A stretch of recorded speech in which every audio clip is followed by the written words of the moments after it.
Dharmapriya financing company private limited.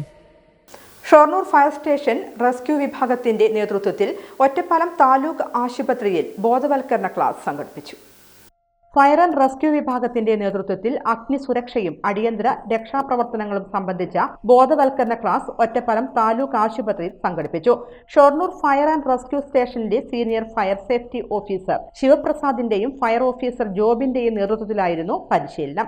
അഗ്നിബാധ സംഭവിക്കുന്ന സാഹചര്യങ്ങളിൽ പാലിക്കേണ്ട സുരക്ഷാ മുൻകരുതലുകൾ, രോഗികളെയും പൊതുജനങ്ങളെയും സുരക്ഷിതമായി ഒഴിപ്പിക്കുന്ന നടപടികൾ, അടിയന്തര രക്ഷാപ്രവർത്തനങ്ങളുടെ പ്രായോഗിക രീതികൾ എന്നിവ ക്ലാസിൽ വിശദമായി അവതരിപ്പിച്ചു. ഒരു ഫയർ കണ്ടു കഴിഞ്ഞാൽ എന്നെക്കൊണ്ട് ചെയ്യാൻ കഴിയുമെന്ന് പറഞ്ഞ് നമ്മൾ ഒരുപക്ഷെ ചെയ്യുകയാണെങ്കിൽ ഒരുപക്ഷെ നമുക്കൊരു അപകടം സംഭവിക്കാം.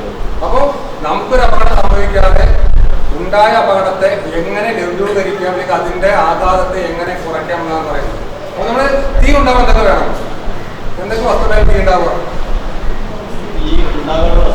തീ ഉണ്ടാവുന്ന വസ്തുക്കൾ ഇന്ധനമാണ്. പിന്നെ കത്താൻ സഹായിക്കുന്ന ഓക്സിജൻ വേണം, ചൂട് വേണം. ഈ 3 വസ്തുക്കൾ ഉണ്ടെങ്കിൽ മാത്രമേ ഒരു ഫയർ ഉണ്ടാവൂ. അപ്പോൾ ഒരു ഫയർ അണയ്ക്കാനോ ഈ 3 ഏതെങ്കിലും ഒന്നിനെ ഒഴിവാക്കി കഴിഞ്ഞാൽ തീ അണയ്ക്കാൻ പറ്റും. ചൂടിനെ കുറച്ചാൽ, ഇന്ധനത്തിനെ ഒഴിവാക്കിയാൽ, വായുവിനെ ഒഴിവാക്കിയാൽ തീ അണയ്ക്കാൻ പറ്റും. ഞങ്ങൾ അതിന്റെ ചെയ്യുന്നുണ്ട്. വേറെ വലിയ മാന്ത്രിക വിദ്യയൊന്നും ചെയ്യുന്നില്ല. അപ്പോൾ തീപിടുത്തത്തിൽ സാധ്യമായ അല്ലെങ്കിൽ തീപിടുത്തം ഉണ്ടാവാൻ കാരണമാകുന്ന 3 വസ്തുക്കളിൽ ഏതെങ്കിലും ഒന്നിനെ ഒഴിവാക്കിക്കൊണ്ട് തീ അണയ്ക്കാൻ പറ്റും. ഒരു വസ്തു നന്നായി ചൂടായി കൊണ്ടിരിക്കുകയാണ്, അതിനെ തണുപ്പിച്ചാൽ പിന്നെ ചൂടായിട്ട് കത്തില്ല. ആ കത്തുന്ന വസ്തു ഒരു ഇലക്ട്രിക് മെറ്റീരിയൽ ആണെങ്കിലോ വെള്ളം ഒഴിക്കാൻ പറ്റുമോ? ഇല്ല. അപ്പോൾ നമുക്ക് തണുപ്പിച്ചിട്ട് നമുക്ക് തീ അണയ്ക്കാൻ പറ്റില്ല. അപ്പോൾ നമ്മുടെ അല്ലെങ്കിൽ അവിടെ ഒരു പാചകവാത ലീക്കായിട്ട് കത്തിക്കൊണ്ടിരിക്കുകയാണ്. അടുപ്പിന്റെ മുകളിലാണ് കത്തുന്നത്. റെഗുലേറ്റർ ഓഫാക്കിയാൽ കത്തുന്ന അവസ്ഥ. ഗ്യാസ് റെഗുലേറ്റർ ഓഫാക്കി ഗ്യാസ് കൊണ്ട് കത്തില്ല, കത്തുന്ന വസ്തു എന്തായാലും കത്തിക്കൊണ്ടിരിക്കും. അപ്പോൾ ഇന്ധനത്തിനെ ഒഴിവാക്കും. നമ്മൾ